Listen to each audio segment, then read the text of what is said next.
comfortable couch. I don't know where that thing goes. I know. Can you tell this is my husband's man cave? A couple things may have given a clue. I don't want to throw anyone under the bus, but there might have been a couple of clues. That's all. That's all. Are we recording? Okay, good. When we moved into this house, long time ago, 9 years ago, Bert cast a wide wake, right? So I was like, I need a spot for him that I don't enter. So that's before podcasting even existed. Sure. So this was his space. And DIY Network had a show called Man Caves, and they built this room for Bert because Bert was on Travel Channel, and they did like a swap episode. So they gave us this room as a gift. So it is tailored for Bert, like in every single way. So then he started this podcast, and it was perfect because it was like, this is Bert's room. And then he's like, you need to start your podcast. And I go, well, this is not really my style, but it's funny. Have you heard of a she shed? Oh yeah. Are your thoughts maybe we'll go there one day or? Yes, we are the wife of the party. We just bought a new house. Excellent. And it has a detached structure for a new podcast studio for Bert and for me. So I'm going to get one with like my turquoise couch and all my colors and, all that. So I'm looking forward to that. That's right. If a man can have a man cave, obviously we deserve a she shed. 100%. Right. I'm so excited you're here. Thank you for having me. I loved your book. Oh my gosh. Thank you so much. So, I appreciate that. I loved it. I read it like that. It was a quick read. Wow. Which to me, I think is good. That means you're like a conversational writer, right? Thank you. Yeah, I definitely don't do that intentionally. I started writing for fun maybe 7-ish years ago. I just had a silly blog, and it's very cringeworthy to go back. Why? Well, my earlier posts, oh my gosh, one of my earliest posts, I'd gone to Gay Pride in West Hollywood and somehow lost my wallet and my keys, and my friend also lost her wallet and her keys. And it was my second blog post ever. I'm just learning how to blog, getting my feet wet, getting comfortable, just getting my thoughts out on paper. And the title of the blog post is, I wish a unicorn stole my wallet. Because the thought of just a human stealing my wallet really upset me. I'm like, we're at Gay Pride. We're all here for a great purpose. Well, we're all here to have fun, let loose, and support the gay community. So the fact that someone had robbed myself and my friend made me sad. And I was like, well, what if a unicorn stole it? What if a unicorn was coming here to hang out at Gay Pride and just be all covered in rainbows and Skittles and just kind of helped himself with his little hooves? Yeah, right? Exactly. So that was that blog. And well, if he was a unicorn, he could magically levitate them out of your pocket. Right? I mean, and that I would love to see, and that would make me very happy. So unicorns have free reign, as far as I'm concerned, to do whatever they want. Absolutely. But in terms of the blog post, that maybe wasn't my smartest material. Put it that way. So, Halston's saying mic to the mouth. Oh, so you may need to put more closer. Yeah. Oh gosh, okay. I'm always so loud. I'm worried about I'm always so loud too. I feel like I'm blowing his ears up. But got you. I have what's called an inside voice and an outside voice, and then an all the time voice, which is louder than all of those. So when do you use an all the time voice? All the time. All the time. Yeah. Then when is the inside voice applied? When someone tells me to be quiet. When they say Kim, forced upon. Yeah, we need you about there. So I'm like that just in general, but in terms of writing, so past the unicorn post, eventually I kind of got comfortable just getting my thoughts out on paper and getting comfortable with communicating whatever nonsense is going on in my mind. I started writing a book just about some crazy dating stories back in 2013, 14 maybe. And then I got diagnosed with cancer in 2017. So I put the dating essay book down and just started keeping a diary about what was going on with the cancer journey. And then that turned into a book. And I'm actually, spoiler alert, writing a second book about the recurrence of cancer that I got last year. It recurred? Yeah. Oh my God. Yeah. So you look very healthy. It must have been handled. Yes. Now I am. It's been a wild, unexpected roller coaster of the last 2.5 years. But now, yeah, I'm in great health now. I'm in remission now. The hair's finally coming back. The attitude never went away. So clearly, I read that in the first book. I was like, that's what got her through it. Yeah, exactly. Most people, cancer and chemo sort of brings you down, but I'm so loud and hyperactive that it kind of just brought me to a normal level instead of really bringing me down. Right. In a way, it was probably a good exercise in learning how to speak more quietly and listen a bit more and be a bit more still, I guess. So a lot of good did come out of cancer in a strange way. Well, I have two directions I want to go in. I want to go in both directions. First one is, I think, to me, it's really fascinating, an origin of someone's creativity as a career. Like, I know my husband's origin for when he went, I think I'm going to try stand-up. And I know when mine happened, when I thought, I think I'm going to try acting. And then that went into, I think I'm going to start writing stuff for myself. And then I just kept writing. Mm-hmm. So when did you first start thinking, maybe I could be a writer, for like a career? Were you a teenager? Was it when you started the blog about the unicorn stealing the wallet? That was a very pivotal moment. No, I think... it was in 2012. It was about 5 years before my diagnosis. And at that time, I was actually a project manager for a branding design company in Hollywood. Okay. And I noticed, parts of it I enjoyed: keeping schedules, talking to clients, managing website launches, doing things on the digital side. That all appealed to me. Right. But I noticed there was also a piece that sort of wasn't being fulfilled. And I realized it was on the creative side. Got it. So writing the unicorn posts and hopefully blog posts that are a bit more intellectual than that are what kind of filled my tank and made me feel good. And it felt good to create things. So I said to my boss at the branding company, I said, as much as, I appreciate you and this company and working here, my heart is really on the creative side. Right. So he was actually very kind. He let me switch from a full-time project manager into a freelance writer. Okay. So he let me work for the company with those same clients, but in the creative side. And that was a huge treat for me because I'd already established a relationship with some of those clients. Again, managing website launches and print collateral and things like that. And then I got to work on the creative side with those same people. So it was a kind of a seamless transition into the more corporate, non-creative side of things, into the creative side of things. That's a great boss. So he was wonderful. I'm so grateful for that. Yeah. And so then I realized, maybe I can try and do this as a career. So I did some freelance writing things and built up a portfolio and got more comfortable and worked with different types of clients and learned how to write with a different voice across different industries. And then I worked a couple of other jobs that weren't on the creative side, but still just kind of paid the bills for a while. And then eventually I got into being a digital marketing manager, where it was great because in those digital marketing managing roles, I got to put on my marketing hat, but also think as a creative and a copywriting perspective. So those jobs were very, very exciting. And then I got diagnosed when I was in my second role as a marketing manager. And so since then, I wasn't able to work while I was sick, but I have been fortunate enough to be able to do some freelance copywriting to get me through the tough times. Right. Here we are now. Here we are. So then in high school, what did you think you were going to be? I cringe to admit this. Then I love it. I can't wait to hear it. What is it? To this day, my father, Dad, I'm gonna tell everybody, Dad. Oh God. So we were learning about this is a legendary story in my family. Oh, bring it. Yeah, I love We them. were learning about Fort Ticonderoga in it must have been history class. I'm sure. Yeah. And probably not science. Yeah, exactly. Probably. So I remember I was graving about doing homework, and my dad was like, "Kim, you just have to do it. Like, I'm sorry, I know it's not fun, but you just got to put your head down and get through it."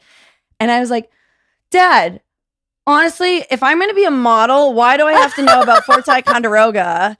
And he just goes silent because in his head he's like, I mean, she's kind of right, but I think also he's like, she wants to be a model. And on a good day, maybe I'm cute.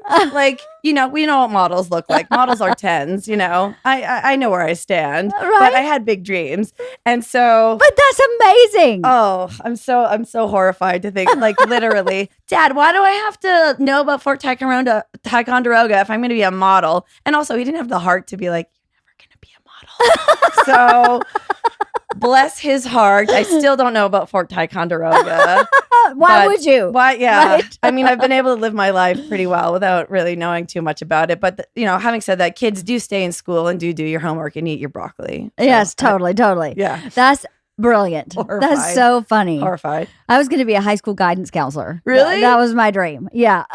I went to school to do that. That's cool, though. Yeah, Helping cool. people. Like, Yeah. I think there's something very noble. And I mean, even after I've gone through all my things, I want to help people too. That's kind of why I wanted to publish the book. And I have my eye on some things in the future that really lie in the vein of wanting to help people. But that's exactly what a guidance counselor does. So. Yeah. I had a great one in high school. Really? Yes. I loved her. She was pretty. She was smart. She didn't have like a set, kind of schedule. I was digging all that. She knew all the students. She was friendly. Awesome. She was fun. And I was like, I think that would be a great job. Growing up, I grew up in really rural Georgia. Model, I mean, you just don't think like that. Right. You don't even think doctor. Right. Out of the 74 people I graduated high school with, I think like 6 or 8 of us went to college. So it's just really small town. So so the guidance counselor was like, that's a good one. I could do that. I feel like obviously I didn't. Very busy if you did that in Los Angeles. I feel like, wow. It's a different ball game now, It I think. is. I think even then when she was doing it, I think they have to be kind of psychologists. I think it's a little bit different now. Touche. Yeah, a little bit different. So then, now I forgot my second path. I had 2 good paths. I was like, okay, this conversation can go one or the other. I don't want to forget the origin because I think people who listen, at least to my podcast, I think my intention for the podcast is to learn and to help other people learn by hearing other people's experiences. Yeah. And I know being from such a small town, a lot of people have a hard time finding their path or they don't even know where to look for their path. Sure. So I think with someone like you, and you grew up in Boston? Yeah, in a small town outside of Boston. I just say Boston, yeah. Uh-huh. But you have such a different perspective and a different, path. And to hear someone go, oh, I wanted to be a model. And now I've turned up to be this freelance writer and I've written these books. And your book will be very helpful for people, in my opinion. Thank you. My aunt passed away of ovarian cancer. Oh. She caught it very late. She was a nurse and was like, I think I have a hernia. And then the doctor said, yeah, you have a hernia. You're really overweight. You need to lose some weight. And didn't even do a CT scan, didn't go any further. And so she was like, well, I guess I have a hernia. And then she kept working. She was a labor and delivery nurse at the hospital. Thank you. So then one day she was like, no, I don't feel right. Like, I don't feel right. I think I may have ovarian cancer. Oh, so she suspected? Yes, at a certain point. And so she went to one of the gynecologists or the OBs she was very close with because she was a labor and delivery nurse and said, I think I have this. And he said, well, let's do a CT scan real quick and we'll see. And she did. Oh. And it was already on her spleen, her liver, in her omentum, and her stomach.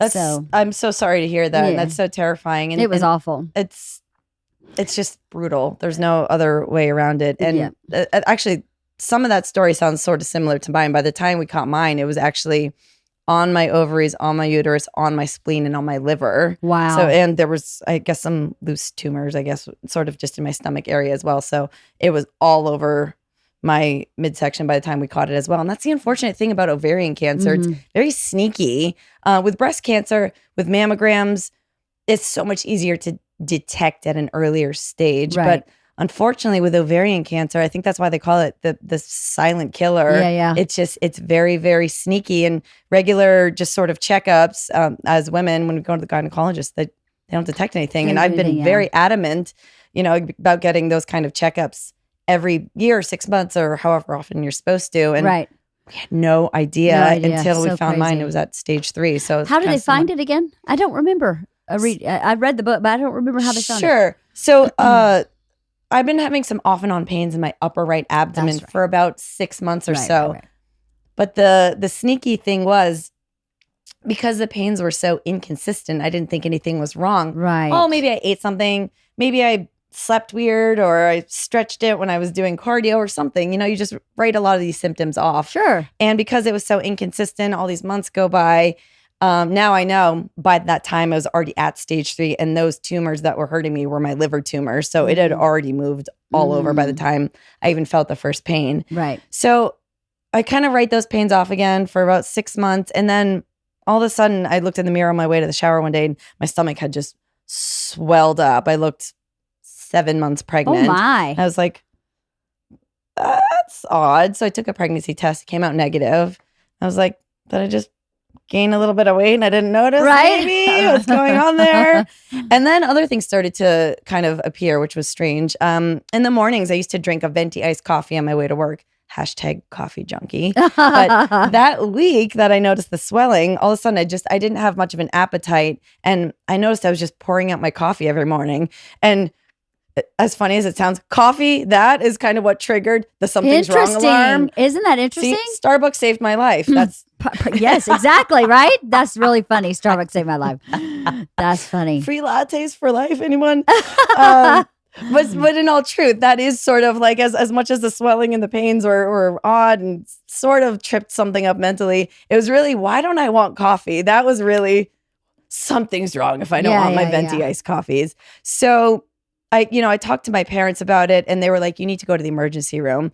And this is, I don't know if I mentioned this in the book or not, but my father's a doctor. Pathologist, yes. Yep. And he later told me at the time he knew I had ovarian cancer. He did? He did. Without knowing for certain with a biopsy and having the scientific evidence. Right. He's a medically trained professional. Yes. So he listens to everything I'm telling him and he says, I guess, to my mom and to himself, those are classic ovarian cancer symptoms. Wow. But he didn't want to tell me because A, he didn't want to scare me, which thank you, Dad.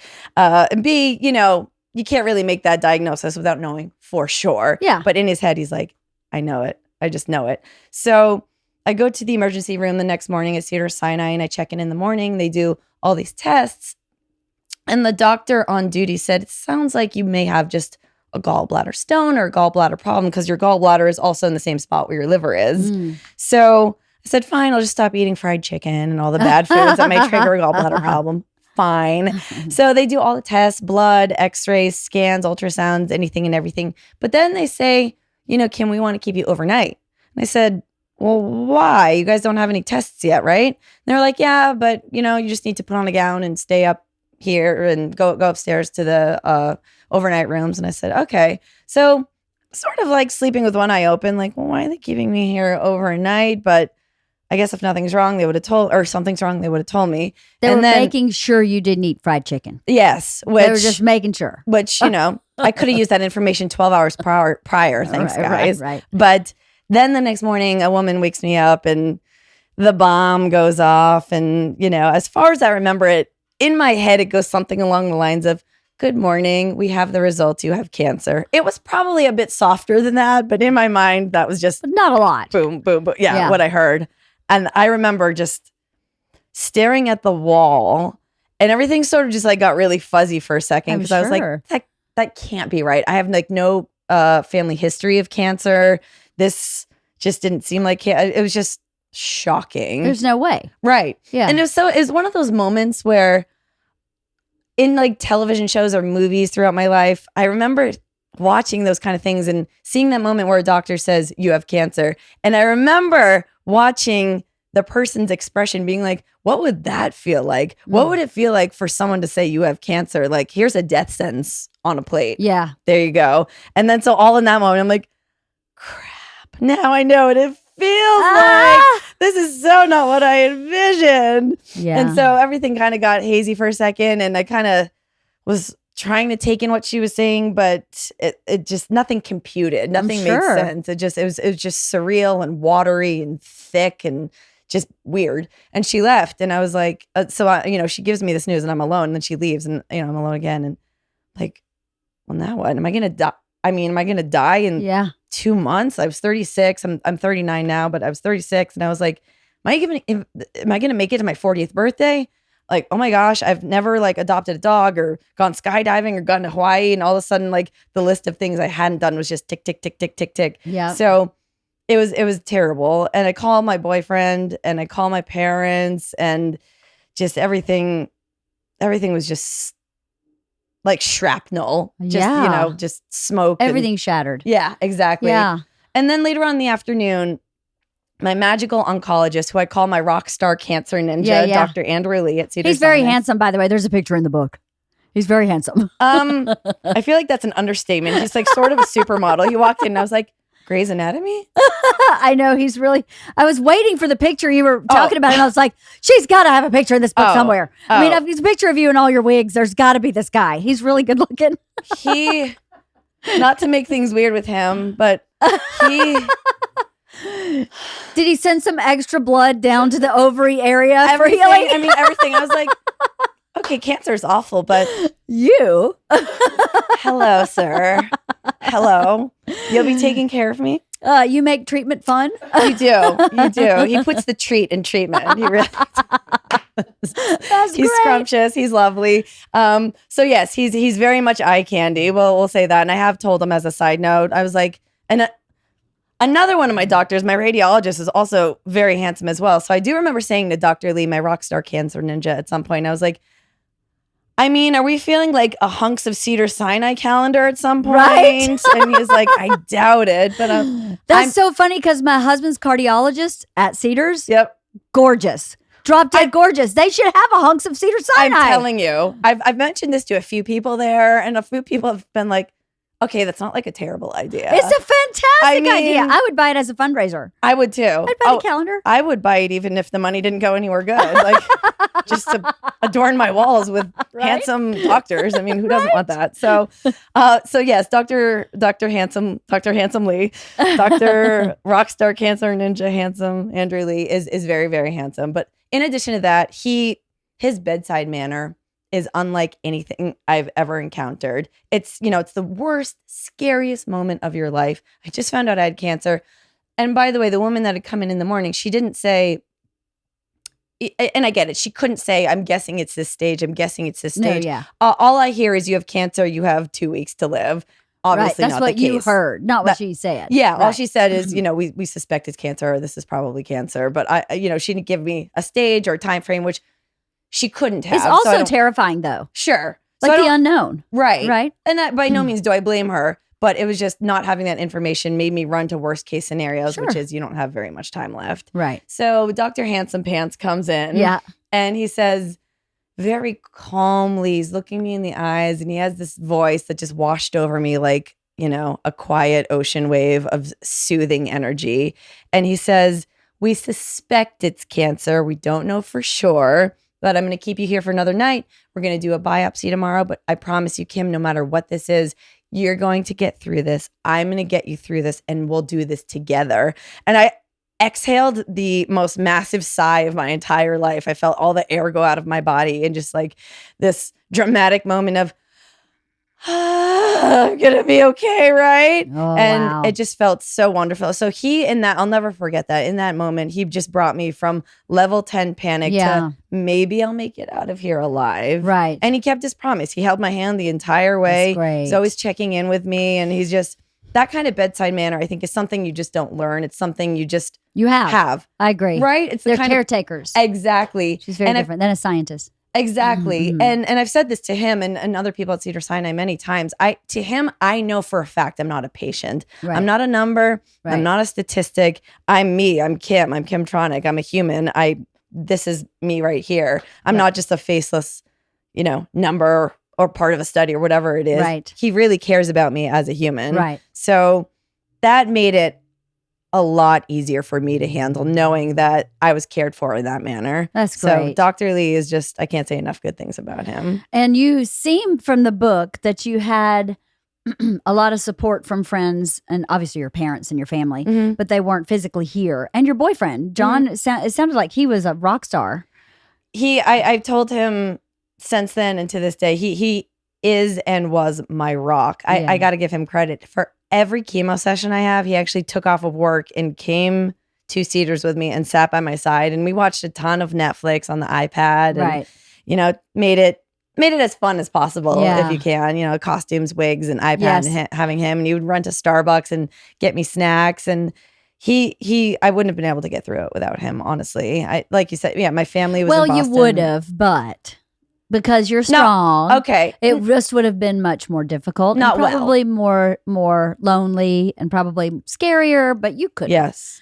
You could have. You're very strong. I'll accept that. Thank you. I'll accept that. He just made it a more palatable experience. Tolerable. Like. Yes. Exactly. Yeah. And the other thing too, with having my family on the East Coast, my friends here became my family. Yeah. Community, love, support. Yeah. At the end of my book, I talk about my kind of 8 life lessons, my 8 big takeaways. And one of the things I really started to understand the gravity of is the importance of that which is intangible. Right. It's like, it's so easy to value money and cars and houses and the things we're sort of, I think, programmed to value and to want. But the importance of that which you can't hold in your hands, but you hold in your heart. Right. Like love and friendship and community and support.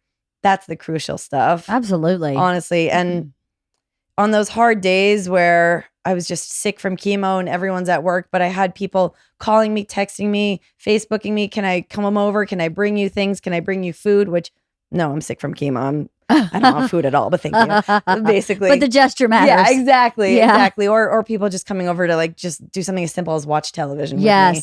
Or if I did want to get out of the house, meet me for coffee or meet me for dinner, though I couldn't eat too much. But the community became everything. Right. And I think that's so important. And that's why I'm glad to see that there are support communities out there for cancer patients, cancer survivors, people going through treatment. It's nice to see that. And I think that's crucial. There's nothing more significant, I think, than someone who knows what you're going through being like, I know how you feel and I'm in it with you. Or people who haven't even been through it but are still there for you just to listen and to hear you out, venting. Think of how important, if you have a bad day at work, what makes you feel better, right? Yes, to vent. Vent it out and just gripe. And I think the act of getting it out and is releasing it. Yeah. And so writing became that for me and talking about it became that for me. And now I'm so vocal about my journey because that helps me heal. That helps me too. So it does. And your book was one of the things I liked about your book is with as busy as we all are, I could read your day entry and go do something else. Sure. And then read your day entry and then go do something. So I didn't have to sit down and read your book in like a 45-minute patch to be able to get something out of it. I could sit down and read your book in 5 minutes. Like when I'm at the bus stop waiting for my daughter, I'd pull up my Kindle app on my phone and read for the 5 minutes I was waiting. And I would have gone through 1 or 2 of your days. Sometimes your days in your book are longer, but there's some of them that were like, this day, I feel like shit. I'm vomiting. I look like hell. I'm wearing my purple wig. Have a nice day. And you're like, awesome. I've just read about 1 day. That's amazing. So exactly. Your wigs. Okay. Here's something I love about you from this book. I don't know you. Obviously, I just met you today, but I think I got a good sense of you from the book.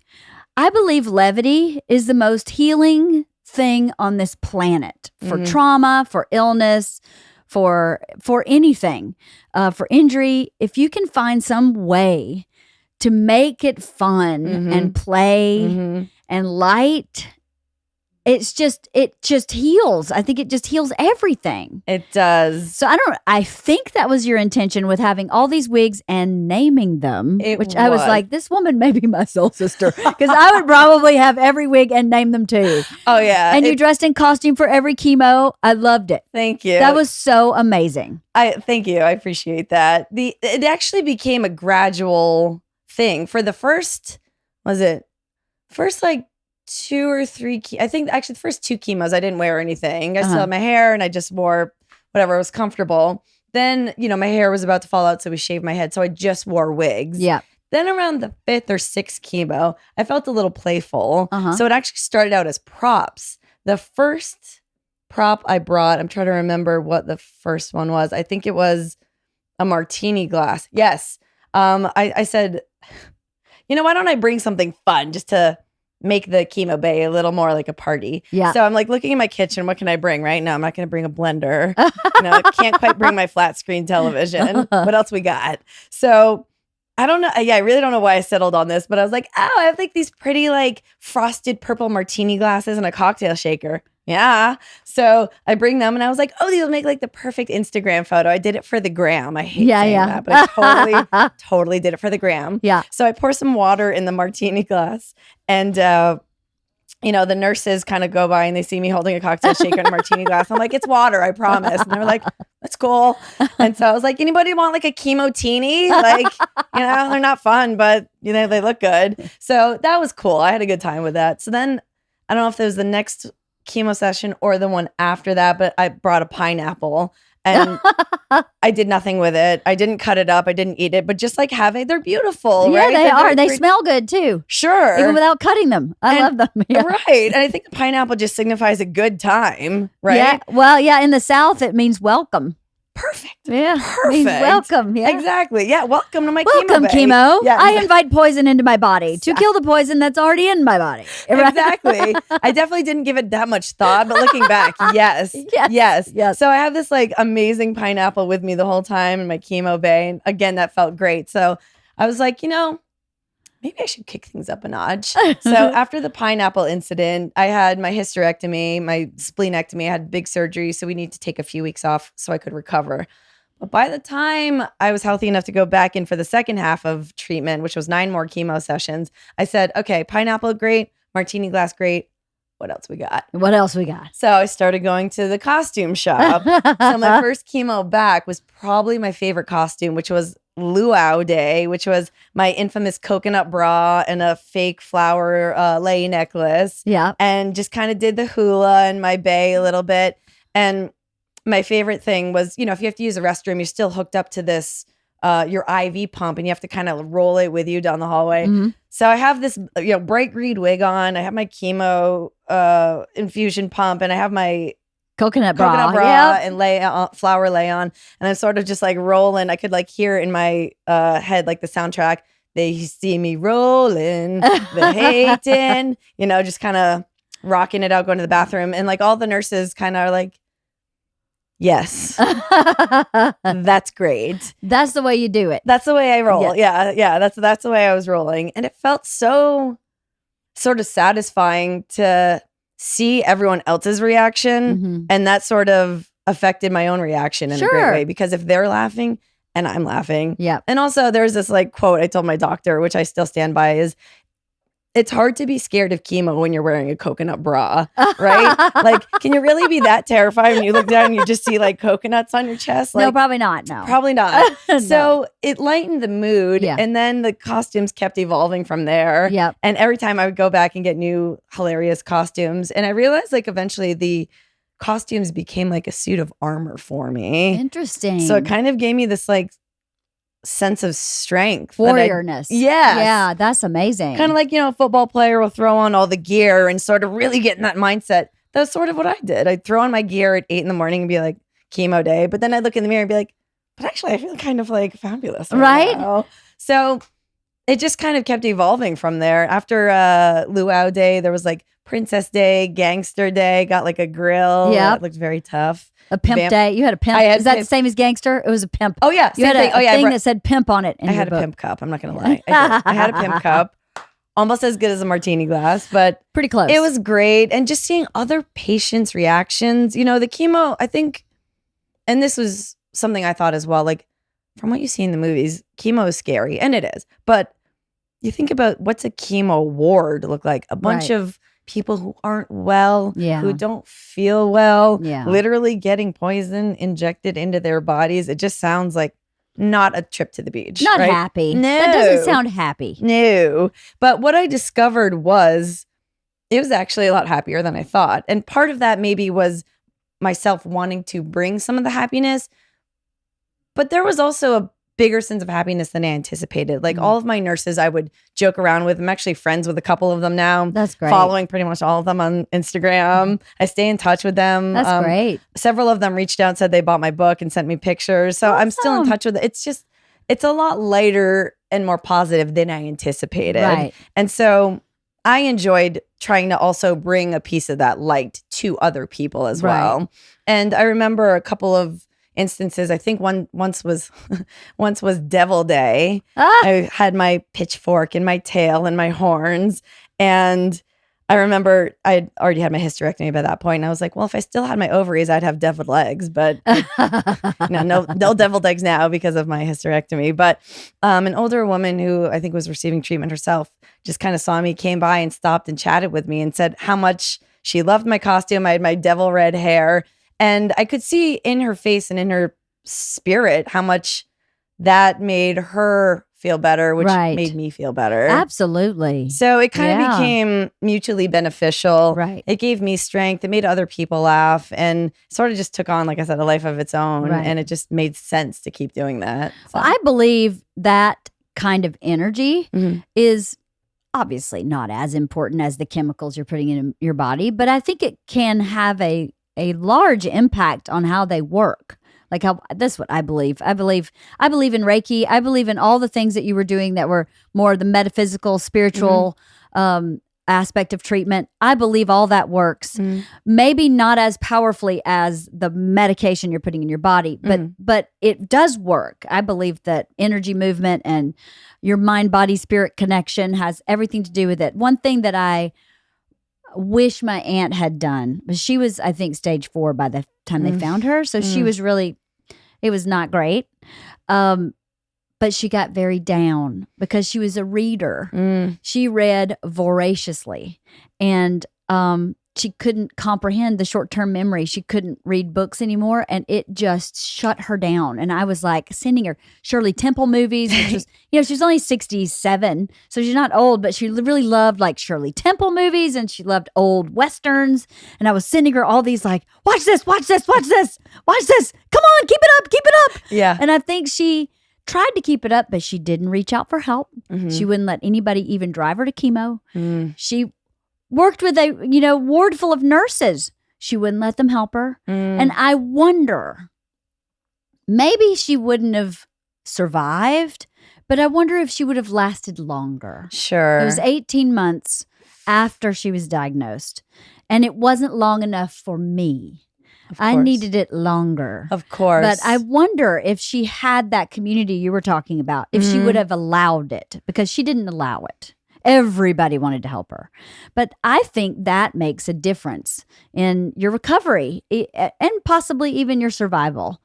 I agree 100%. Yeah. I think there's something to be said for mind, body, soul connection. Yeah. And several people throughout that journey and since then have said, how did you stay so positive? Right. I mean, and the truth is, I had dark moments. I did. I had very dark moments, but I sort of maybe discovered on accident, though, that the best thing to do is let myself sit in that dark moment and hate everything and feel useless and depressed and sad and just purposeless and sick, but then not stay in that place. Right. So, and even to this day, I do that. If I'm bummed out or sad about something, I say, okay, no problem. Let yourself feel awful. Say a ton of swear words. If you want to break the remote, that did happen once. In a little temper tantrum. But then move on from it. Try and,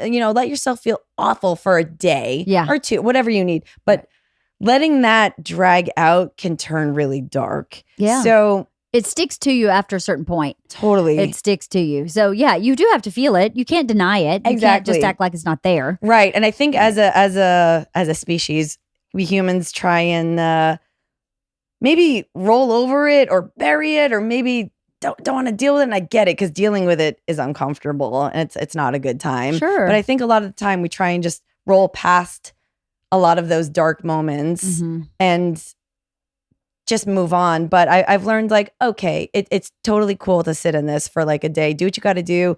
If you want to just be antisocial for a day and just let yourself wallow and feel like maybe bad for myself or self-pity or whatever it is. Yeah. But then tomorrow we're going to wake up. It's a new day. You're going to go exercise or call a friend or do whatever you got to do to make yourself feel better, whatever that looks like for you. Right. So I think that's one of the key things I took away too, was like, feel those bad moments, but don't camp out there, basically. Yeah, I believe that your bad moments actually allow your good moments to be better. Agreed. So if you don't really feel your bad moments, how can you feel your good moments? You can't. It's yin and yang. That you can't have one without the other. Exactly. So why would you deny one? Because essentially you're denying the other. And that's not life. I mean, life is never good 100% of the time for anyone. That's just not life. Life is a roller coaster. But I've noticed, I think at least personally, one of my goals is I used to have these huge dips, these huge roller coasters of ups and downs, just up, down, just massive drops. I know that's understandable considering cancer and chemo and surgeries and certain losses, things like that. But I think for me, the key is in those dark moments, when I move on, trying to learn something from it.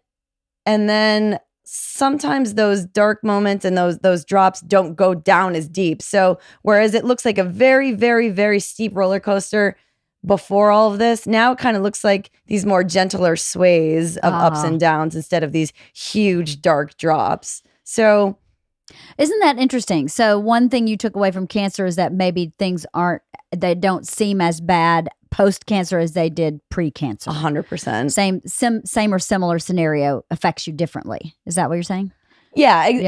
My reaction. Your reaction is different, right? Because life is always going to throw lemons at you, right? It's always going to throw softballs and lemons and anything else that it wants to throw at you. But I think the key is how you receive those. Yes. Right? Because we can't control a lot of life. We can't control other people. What we can control is how we receive it and our own reaction to it. Right. So cancer did me a big favor in a sense by shifting my perspective. And I see things a lot differently now. I see things through a very different filter than how I did. Right. And I'm so grateful for that because I'm a lot healthier now, mentally, physically, spiritually. So cancer actually brought me a lot of good in a strange way. Well, I think glass half full is the way to look at everything. You survived. That's amazing. You survived twice now, I guess. I didn't know about the second one, but that's amazing. Thank you. So then if you can, the glass is the same, half full or half empty. It's just how you perceive it, right? Exactly. How do you perceive it? Exactly. Half full all day long for everything, even the trauma. I think because the trauma, like you said, teaches you something, teaches you resilience or I'm losing my word, resourcefulness, or it teaches you kind of your value. All these, any kind of trauma, it does, or illness, serious illness like that, for sure. And I think that was one of the things I most enjoyed about finishing up that first book and really sitting and reflecting.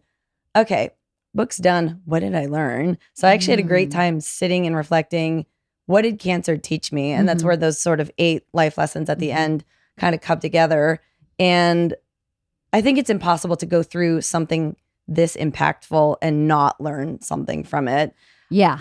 I hear a lot of cancer survivors say that it changed their life in different ways. And when you just go through something like that, you can't come out of it and not look at things in a whole different light. Right. So yeah, I definitely have a better attitude just in general. I take care of myself a heck of a lot more spiritual. I'm definitely more mentally healthy, which is a big thing I credit for cancer because not that I necessarily maybe needed a therapist before cancer, but I definitely had a lot of, I think, toxic thought patterns. Sure. Maybe behaviors that weren't so healthy.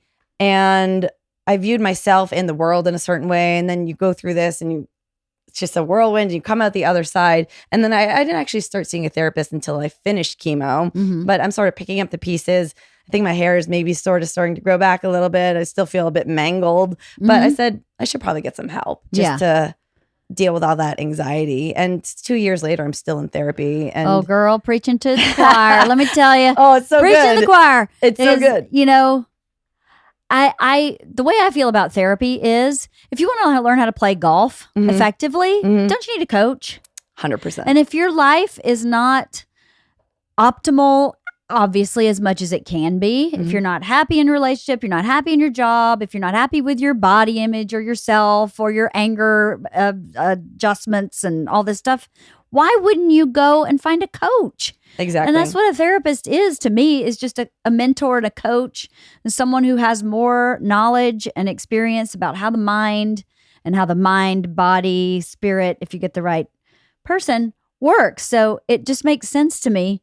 you'd get a coach for tennis. You have a mechanic fix your car. But Right. don't go to therapy. It's Oh my God. right. It's funny. And I actually myself felt like, do I really need it? Can I just like get through this myself? Oh, so many people do. Yeah. I don't know why. And I was actually almost a little nervous to tell my parents. I was like, are they going to judge me? Are they going to think I'm not as strong as they perceive me? Yep. And I was apprehensive about it. And I think that's why I probably waited until the end of chemo to seek help. Mhm. But also too, just like you were saying, it's like I'm seeing an oncologist and a surgeon to fix my body. Why wouldn't I see someone to fix my mind? Because, honey, that was traumatic. Right. I mean, even just the nurse coming in and saying, so we're thinking it's cancer. Okay, bye-bye. I mean, that in and of itself is traumatic. So why would you go, oh, I got it. I don't know. But that's how we think as a culture. Right. Is I got it. I'm good. The first time I started therapy, I was 23.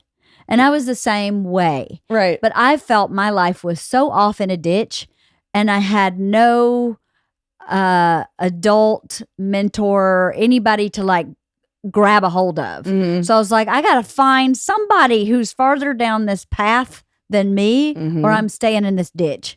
I mean, that's my choice. You stay in the ditch or you find someone who knows how to stay in the road. Sure. So I was really nervous to tell my family also. I actually kept it a secret for a long time. Did you? How'd they react when you finally told them? I think my dad, who's, wears overalls still every day, really rural, very country fella. Love it. Just doesn't get it. I don't think he gets me on one level, and then there's this other level of me that he goes, I don't understand what's going on here. I have no idea who this person is. Sure. I don't know how she grew up like catching frogs and now she's doing this. I don't get it. I think he has that. So he just kind of went, okay, whatever. But, for a long time, I guess he just watched. He's watching. What's this going to do? Is she going to change who she is? What's this going to do? And I think over time he was like, okay, this is actually really helping her.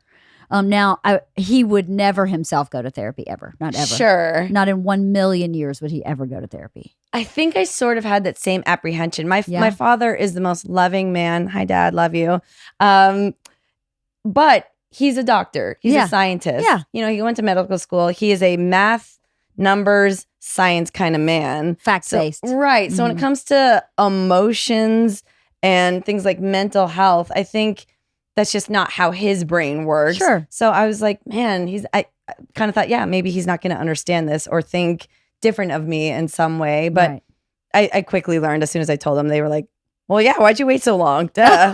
Like, oh, my bad. Okay, cool. I thought you guys were going to think that was a bad idea. And like, no, why did you take so long to even make that decision? But that was also my apprehension is, if he doesn't get it, maybe other people won't get it. Maybe, I don't know. I just was fearful or scared. But now I'm like, guess what I learned at therapy today, everybody? Now I just I won't shut up about it. I post about what I learned. I actually have taken some selfies of me and my therapist. So maybe I'm a little too comfortable in it now. It's an amazing journey with a therapist if you find the right one. It's just like anything else. If you go to a personal trainer and they just hit incline all day long, you're not going to make any changes in your body. Right. So it's the same with a therapist. Yep. If you go to a therapist who isn't effective for what you need, it's a waste of both of your time. So I think people don't understand that either. Bert went to one therapist, my husband, and was like, guy doesn't know what he's talking about. And then it took me years to get him to go to somebody else. Because I was like, he's just not the right match for you.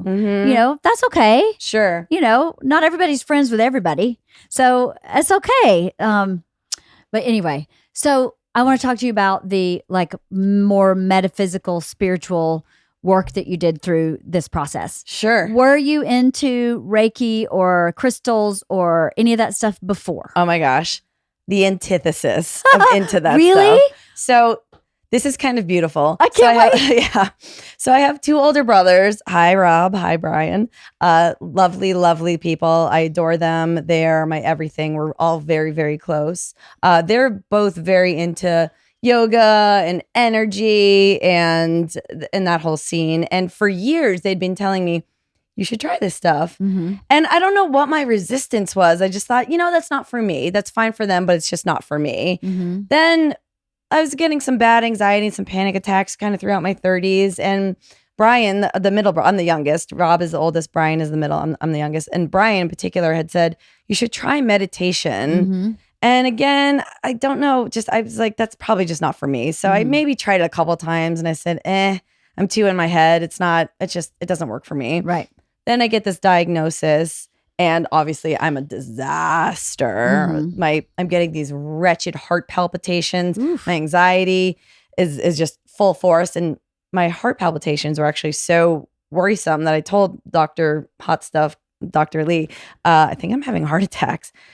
And he gave me the sweetest look. And he's like, Kim, I promise you're not having heart attacks. Like, it's just anxiety. Right. And it'll get easier as this goes on, but I promise you but I think they did an EKG just to like make sure. No, obviously I'm fine. Right. So I started thinking about like CBD oil. I'd heard great things about that. And to this day, I still take CBD oil every day. And that actually did help a lot. But beyond that, I knew there had to be things I should try. So Brian's girlfriend at the time, now his wife, had sent me just all these MP3 files of some guided meditations.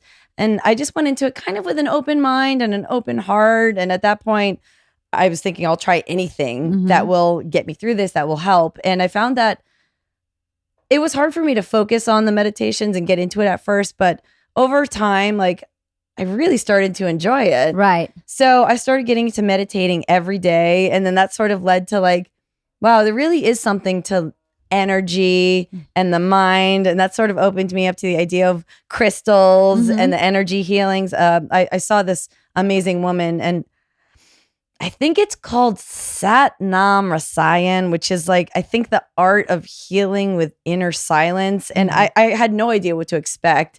But again, my brother Brian recommended this great woman in Los Angeles, and her father is actually one of the most renowned yogis out there. I think her grandfather is the one who founded is it Kundalini yoga. And so she's just very like in tune with everything. And I would go to her house for these healings, and it was incredible. I'd never tried that kind of thing. I didn't know what to expect. And she would just, place her hands in certain parts of my body and maybe do some chanting, whatever, some good music in the background. I noticed every time I would leave, it felt like I had a 90-minute massage. Wow. My head was clear. My body felt warm and relaxed, and my muscles weren't tense. And I was like, wow, there's really something to this.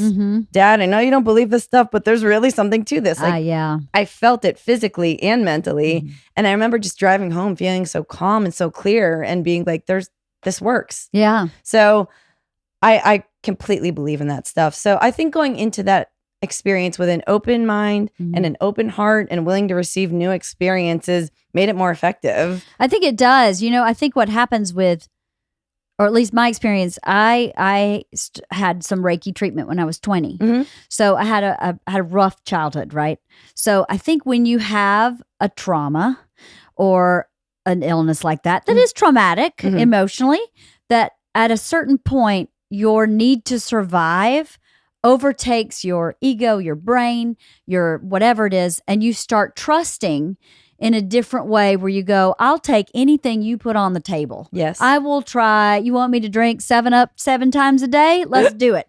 I'll do anything to get from this place to a better place. Yes. And it's a gift in a certain way, because I think I see so many people going, that's just hocus pocus. They're blah, blah, blah. And I'm like, you've never been in a place where you would do anything to get from A to B. Absolutely. And then when you do that, you realize how effective, or I realized how effective that was for my own mental health and healing. And then you go, well, that totally works. It's 100%. You store so much stuff in your body. Yes. So why wouldn't someone be able to? And your body is electric. Yes. It's electricity. Yes. So why wouldn't someone else who is also electric be able to draw electricity out of your body or put it in your body? It just makes sense to me. Like, especially, I'm just speaking about Reiki. Yeah. No, you're right. But with crystals too, and rocks, and so minerals affect us when we put them in our body. Why wouldn't they affect us when they're sitting right next to us? I don't understand the hesitation and the skepticism people have. Exactly. And I think before I'd gone through this whole journey, the reason or some underlying thought in my head was, well, if I can't see it, does it make sense? And I think that's where my dad and the science and the numbers, can you prove provable, it? right. Exactly. But then once I actually experienced the difference for myself, that was very eye-opening for me. And now I still am very much into meditation and that whole scene, and it feels great. Yeah, it does. And even if it's hocus pocus, what did you just say? It feels great. So why not? Does it matter? Exactly. I mean, we pay so much money to get drunk and nobody thinks anything about that. So who cares if I pay money for somebody to like hover their hands over me and I go, I feel amazing. Exactly. It's great. Why judge it? Exactly. You're not hurting anyone. In fact, you're healing yourself. Exactly. I think. Me too. Exactly. Me too. Yeah. So do you still meditate? I do. You do? I do. I one of my favorite channels on YouTube is called The Honest Guys. And I'll just usually before bed just kind of flip through their playlist and like try out different ones. And they have different ones for different things. Interesting. And I just love it. Their voice is so soothing. So it's a guided meditation. Yes. The Honest Guys. The I'll Honest check that Guys. out. Yeah, I'm obsessed with them. They're so lovely. That's so cool. Yeah. And it just, again, it just feels great. It just resets my mind. It makes me feel very relaxed physically. It helps. I think it helps me sleep better. Right. But also I'm still taking the CBD oil. So these things that I kind of discovered during the journey, I still practice, and I'm still in therapy, still carry with me today. And I think that's why I feel a lot more grounded than I ever have. Yeah. It's because I'm still doing these things and it forces you to be real, right? Yeah. To get real with yourself. Oh, yeah. And to be real with everybody else, right? Yes. As it's such a gift, I think, that piece of it, to just be. I would imagine, I've never had a health issue like this, but I would imagine it would be so scary that you would all of a sudden go, why am I pretending to be something else? Let's just get down to the brass tacks here. This is who I am. This is what I want. This is what I need. This is what I don't want. This is what I want to do for a living. This is who I want to be married to or not married at all. I want to adopt a dog. Did you ever adopt a dog? TBD, not yet.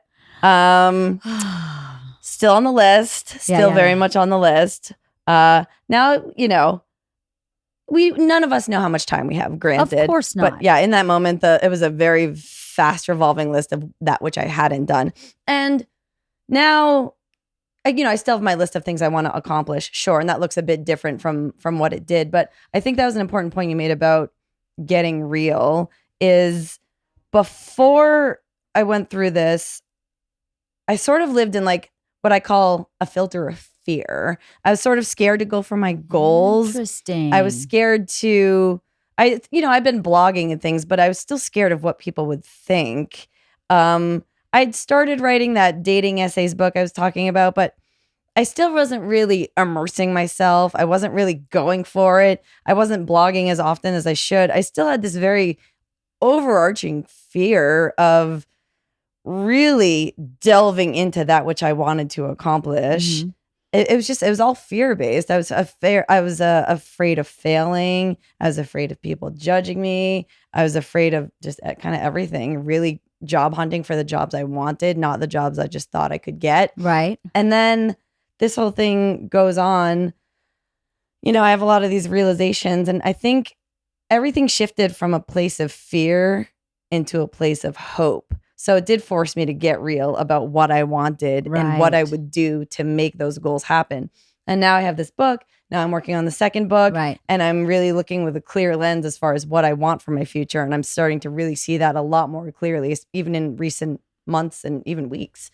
And now I operate from a place of hope, not a place of fear. That's amazing.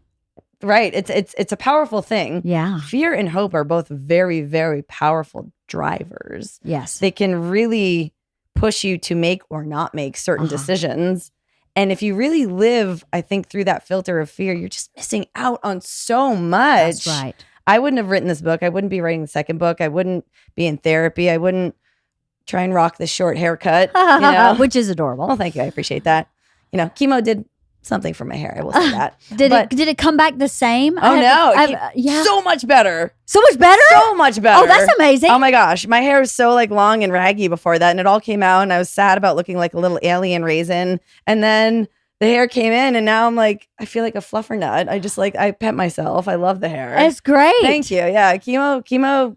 It's awful, but at least one thing that it blesses you with is amazing hair afterwards. That's awesome. Thank you, chemo. I know one friend that started chemo with straight hair, and when it grew back, it was like kinky curly. I've heard that too. That's so crazy. Huh? I know the hair follicles. They get drunk and they just do all sorts of weird stuff from all that kind of chemo. funky stuff. Yeah. Well, about your fear filter, I think under fear is shame, and that people will do anything to not feel shame. So afraid of failing, you'd be so embarrassed or ashamed. So if you can find that, to me, I think about myself like a 5-year-old. Would I ever want a 5-year-old to feel ashamed for failing? Not ever. So why would I let myself feel that? No shame in trying and failing. There's no shame in that. And you'd say that to a 5-year-old. Try to climb the tree. If you fall out, it's okay. Right. Try again. Right. Pick a different tree. Right. And maybe start with the jungle gym and then go to the tree. It's okay. Yeah. But that shame is such a deep, judgmental feeling. Where fear isn't a judging, I don't think, at least in my opinion. I don't think fear places judgment back on yourself, but shame does. Right. And so fear, I think, is just right on top of that shame. And if you could figure out what it would make you feel ashamed of, I think you can go in there and insert your hope and go, no, actually, you'd be okay. Write your unicorn wallet stealing blog and fly that freak flag all day long, because that's amazing. So horrified that I shared that part. No, but it's somewhere to start. Right. But then everybody who's listening can go, I can start there too. Right. I can start small and go, look what I did, and it was so goofy. Right. But look where I'm now. Sure. And if I'd never started that, it wouldn't have morphed there's into no shame. Right. I think that's actually really interesting point about the underbelly of fear. That's a being shame. That's a really interesting point. I think you're spot on with that.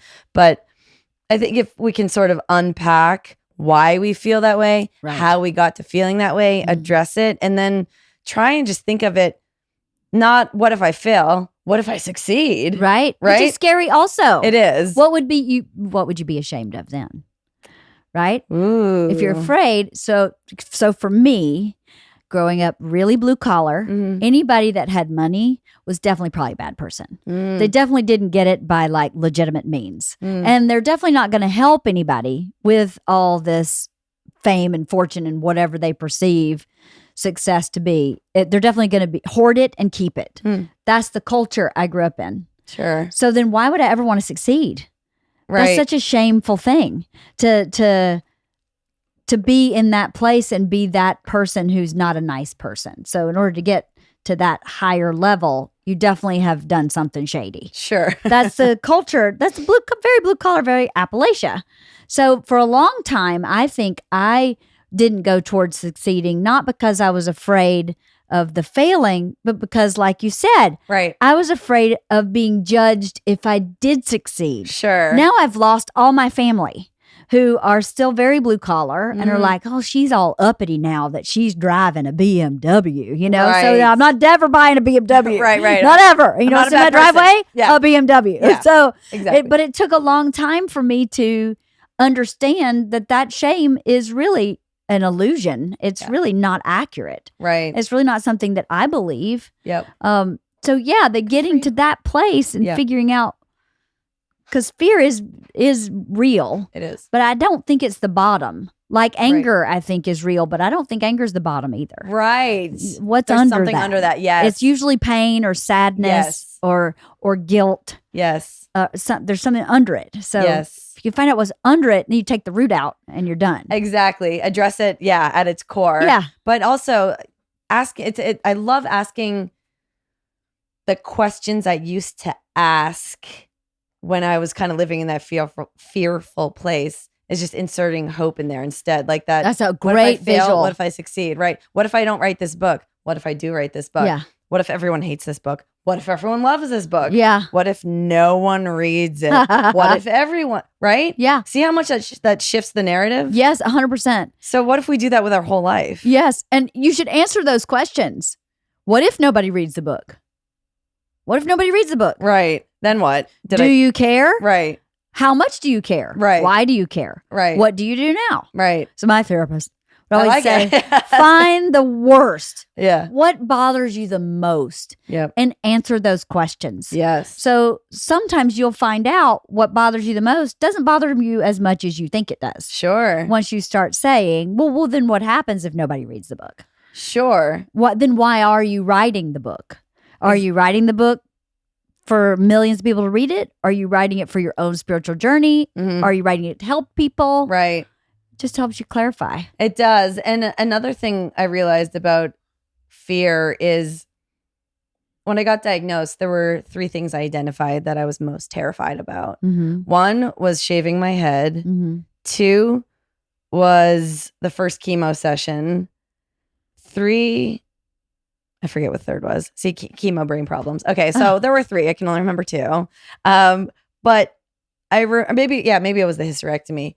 But what I noticed was, as these things happened, they weren't nearly as scary as I thought they were. So with the head shave, I had been growing my hair out for years. So to me, I was like, what's more devastating than all my hair coming off? Yeah. So bless him, my stylist said, come in, I'll shave your head. We'll like make it a party. So my stylist shaved John's head and my head in his adorable little salon. He had, I think, Madonna or some very kind of like girl power music on. And I watched him shave John's head and all the hair is falling down. And I was like, gosh, I can't believe I'm next.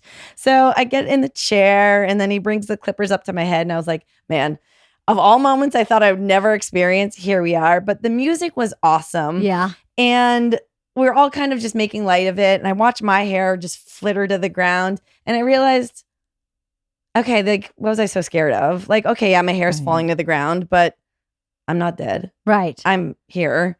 I mean, and then as more of my scalp emerged, I was like, oh, like I don't have a lumpy head. All right. Thank God. Cool. Okay. Yeah. I was actually super nervous about that. But couldn't you have like felt and gone like, no lumps? Like, okay, I'm good. I guess so. But I was terrified of looking like Dan Aykroyd from Coneheads or Sloth from the Goonies. Just having this big like cone couldn't head. look like that if you tried. Well, you never say never. But you know, that was the fears. Oh God, what if I have these like divots in my scalp and I just look like a monster? But then one big mole. Yeah, right. Oh, yeah, exactly. A big birthmark I never realized was hidden under all my bangs. Like, so like, you know, my stylist finishes and we look in the mirror and I was like, okay, seriously, what was I so afraid of? And I was like, I feel a bit like G.I. Jane-ish right now. Like I kind of want to like throw on some aviators and like dress in black, look like I'm in the Matrix. And I actually did. I took a Instagram photo all dressed in black with aviator shades on with my shaved head. And I was like, I actually look a little like badass. Like what was I so scared of? And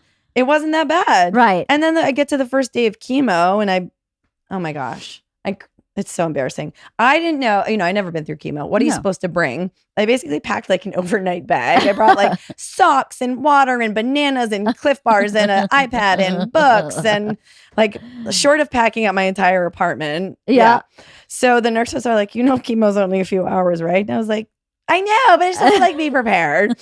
So they hook you up, you know, you get your medicines, then you get the chemo. And honestly, I remember sitting there being like, this feels like one of those sick days in high school where you're just home on the couch watching TV. Like uneventful. Right. I wasn't in pain. Right. It was just like shockingly uneventful. Right. So as that day is rolling on, I'm like, what was I so scared of again? Right. So I really started to see nothing was as awful as I made it out to be in my head. Right. That I was fearful of. Right. So that kind of also fed into how I view fear now. Nothing was as terrifying. Right. As I experienced, like in my head, it was so much scarier than the reality. So that also proves something to me is just really the fear itself is the worst part. Right. Nothing is really as bad as you're going to make it out to be in your head. And what did your brain do to get you to that place? So can't your brain do the same in the opposite direction? Yeah, you think so. Yes, it can. Yeah. It can. Okay. Yes. Yes. You just have to learn how to do that. Right. Like the fear thing,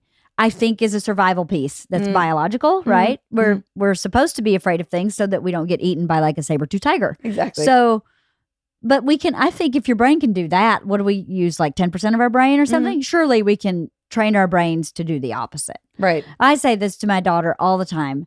My oldest daughter, The anticipation is so much worse than the event Always. that you need to learn that about yourself. Yes. If you're a person who gets so worked up over the anticipation of something, there's nothing wrong with that. But if you can identify that about yourself, then you can help yourself cope and manage that feeling. Sure. So then you go, oh, I see what's happening. Right. My anticipation is getting really, really peaked. So let me just calm that down and let's just be open and move forward. Exactly. And but not everybody's that way, but my oldest daughter is definitely all about the anticipation being far worse than the event. For sure. And I think that's key is just that awareness. Yes. I think awareness is the first step in a lot of knowing yourself and growing as a person and your healthcare. Exactly. Awareness is always the first step. So, it is. So tell her, keep on keeping on. That girl. It's good to know about yourself. It is good to know about yourself. I wish I try to do that with my kids is to go, okay, here's how you function. Mm-hmm. Not saying it's wrong, just know that. Right. So that now as you move into adulthood, because they're teenagers, if you move into adulthood, you can go, oh, wait a minute, this is how I function. So now maybe I can adjust myself here. Exactly. I don't know. So is the second book finished? Not quite. Yeah. But it is pretty much all written because what happened, so Diary 1, the book that's out now, Dear Diary, Does This Cancer Make My Ass Look Fat? Yes. So book 1, I'm calling it. That wraps up in January of 2018. And then I was fine for several months. So I kind of just kept some notes about what was going on in my life, just kind of in a Google Doc.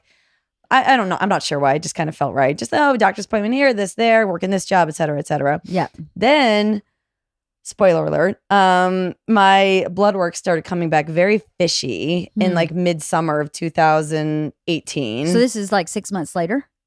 Yes, about. Yep. Okay. And Dr. Handsome, my rock star cancer ninja, Dr. Lee, said, it's probably nothing to worry about, but let's test it in 2 more weeks. Test it in 2 more weeks. It comes back even fishier. Oh, God. Let's test it again in a few weeks. Came back even worse. So now it's like, is it time to start panicking yet? So he orders a CT scan and he finds something in my liver. Now, obviously, again, just coming off of that trauma, my mind goes to the worst possible place. Sure. And he said it could be scar tissue because that's where your liver is. That's where we scraped some tumors off of your liver last year. Might just be trauma. Right. So now we need to do a PET scan to see if what we see is scar tissue or it's cancer. Right. Insurance was very much dragging their feet and approving that PET scan. So meanwhile, every day I'm like having meltdowns. Remember when I mentioned maybe throwing the TV remote against the wall? Was that about the insurance company? It's about that time. Right. I don't like to admit my destructive temper here and there, but she sneaks out sometimes. I think you deserve it. Yeah, that was, it's just a remote. But, I begrudgingly go to Target to replace it 5 minutes later, saying like, maybe I can find another outlet for my emotions.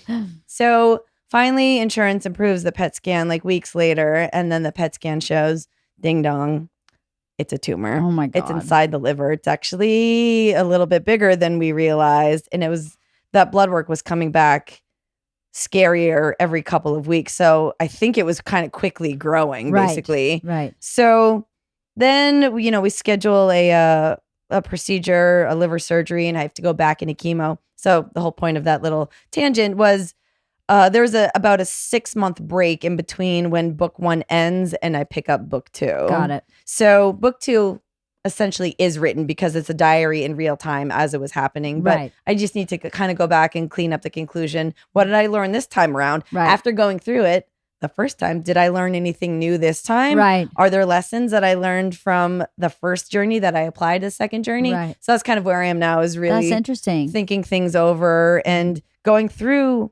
cancer bout number 2 with the lessons of cancer bout number 1. What does it look like? So yeah, it's mostly written. I have some editing to do, and I want to really put some insights that I feel are important to the end, but it's mostly there, basically. Okay. Yeah. I can't wait to read it. Thanks. I enjoyed Dear Diary, Does This Cancer Make My Ass Look Fat? I really did.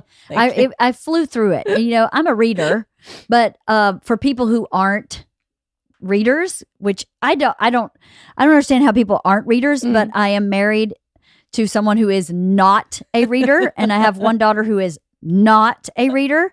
It's an easy read in that it's conversationally written.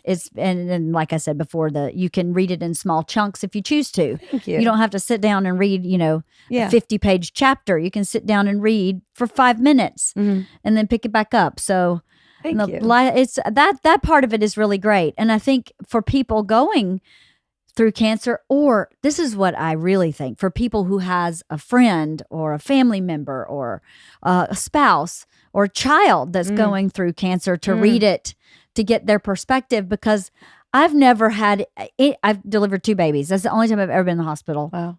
Knock on wood. Yeah. I have no health problems, but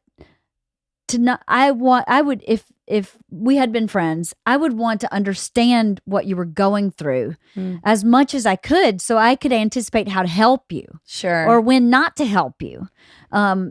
Sure. And I think that's a great point too, is I have gotten some friends back from my hometown that said they bought the book, that they themselves had not gone through cancer, but they know someone who had. Right. So they picked up a copy, or they gave it to someone else who, it may possibly help. And truthfully, before this, I had no idea. I didn't have any friends or family members with it either. So even I was like, gosh, I don't know what to expect. I don't know what to tell you. I have no idea what I'm doing. Yeah. I literally no idea what I'm doing. Right. I'm just kind of Winging it, flying by the seat of my pants, throwing on some weird colors and some weird bras and some weird everything, and just kind of grinning and bearing and cracking some crass jokes and just getting through it the only way I know how. Yeah. So, I mean, I really had no idea I didn't know how to handle it. I just handled it as it came, right? So if this can maybe be a guide to anyone either going through it themselves at the beginning of their journey, or a friend or a family member of someone who is going through it, oh my gosh, that would just warm my heart so much and make me feel so amazing, because I think it does help to see that perspective. But gosh, before this, I had no idea. And, bless some of my friends. Part of them were like, we didn't know like what to say. And I was like, don't feel bad. I didn't know what to say. Yeah.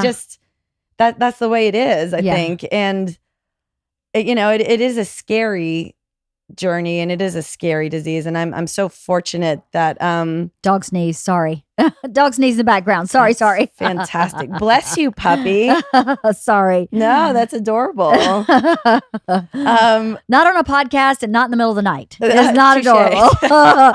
But yeah, she's a senior dog. Mona's a senior dog, so we have to be a little patient with her. Of sorry, in the course. middle of what you were saying, I'm sorry. No, not at all. Not at all. The furry friends are also a huge part of healing, our lives, right? So, yes. And healing too. They're a companion, and they love you. They love you if you smell bad. They love you if you smell good. They love you all the time. Speaking of, Cedars has what they call a pooch program. Yeah. During chemo, they would bring dogs into the chemo bay and let you pet dogs. Yeah. If you ask me what I would want, the ultimate thing I would want, other than like chocolate milkshake to not have cancer, dogs. Yeah. Right? Yeah. I mean, you're hooked up to your IV pump, and you're kind of like, okay, I'm here. Then you just see this wagging tail around the corner, and you're like, my day just got 1,000,000% better.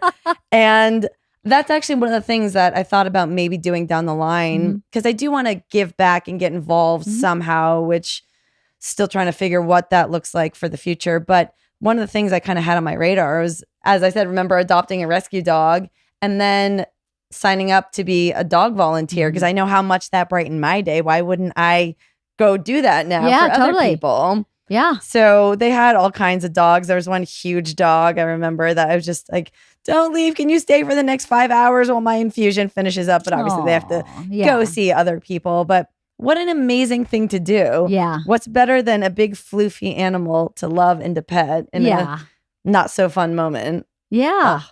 I wish they could have cats, because cats could just sit in your lap and fall asleep. But isn't there some they're more germy than dogs or something? Yeah, they're definitely more temperamental and harder to control. I think that's it. Yeah, they don't love. I think walking on the leash, and they've got claws and hissing. And I have 2 cats myself, so I'm a huge cat person. I would love that. But I think, therapy dogs are kind of more the norm. Yeah. But maybe I'll change that. Well, I think you have already done a big service for the cancer community in that writing your book will make people feel not alone.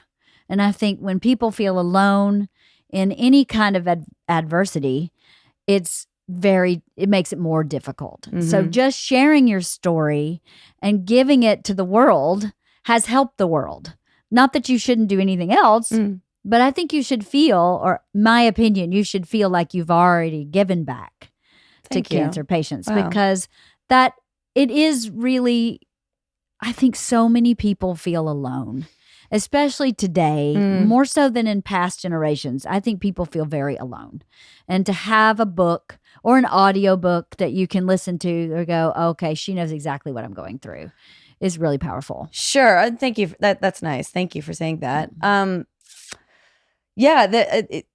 Being alone and having to face this kind of thing is probably the worst feeling. After I got the bomb of the news delivered that morning, before John had gotten to the hospital room, I was alone for a little bit, and I remember just being baffled, and it was so dark. It was just mentally, it was every dark emotion you could possibly imagine. Right. But then once John got there, we sat together, and I was just happy to have him by my side. And then Dr. Lee came in later, and when he said that thing about, I'll hold your hand and we'll get through this together, immediately just the clouds parted, because him saying we'll get through this together, and obviously, again, John was by my side the whole time, so we got through it together, but hearing from especially my doctor saying, I'll be by your side for this, I don't think there's like anything else that could have been more of a relief to hear. Right. To know that you're not alone on this journey.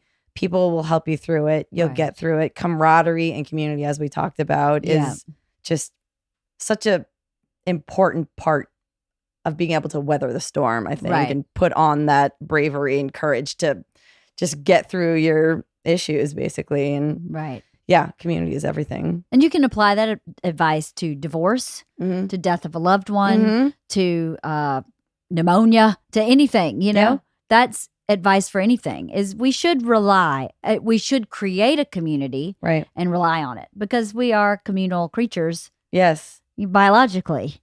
Exactly. And as social media takes over, our community is there, but it's like in the ether. Right. It is. It's not really there. I think that, as things have become so much more digital, things have shifted away from the in-person community, I think, a little bit more into the digital community, which has its ups and downs. Yeah. Sure. But the loneliness factor. And I think when you're going through, especially, like you said, divorce, or not just cancer, but anything sort of significant, the loneliness factor just makes everything worse, because then you're sort of going through in your head, the more time you have to think about things, the darker things can get, the more overwhelming things can get. And it's hard to stay upbeat and cheery and positive if you're by yourself a lot, going through something really big like that. It is, I would imagine, hard to stay positive without some shoring up from some other people, right? Exactly. All right, let me check my notes and see if there's anything on my notes, because I think I did pretty good.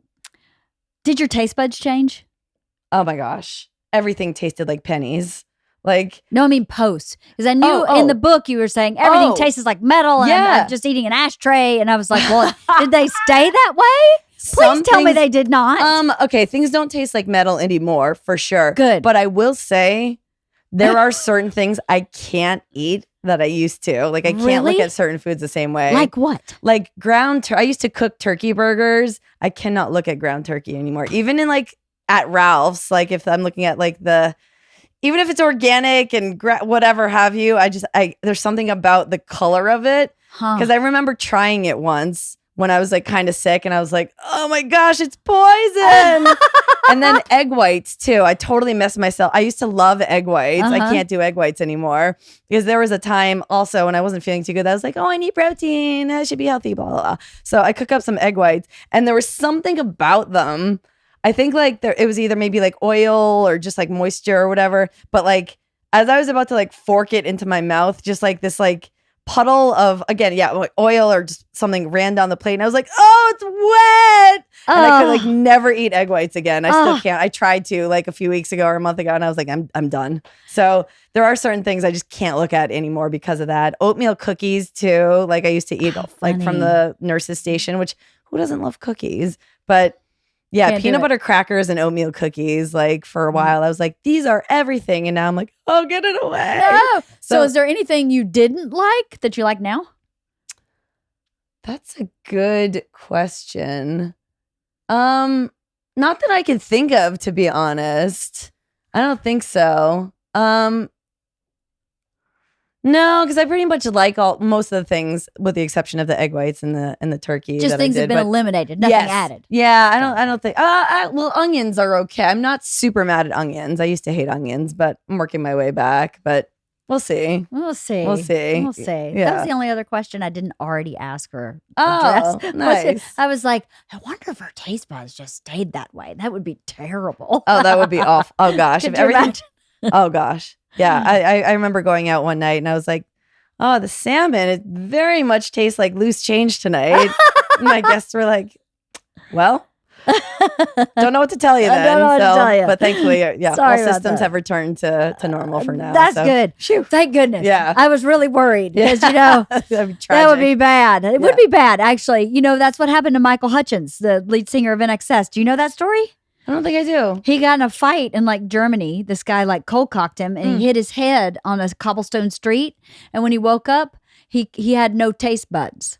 So he couldn't taste anything. Oh gosh. So everything tasted like air.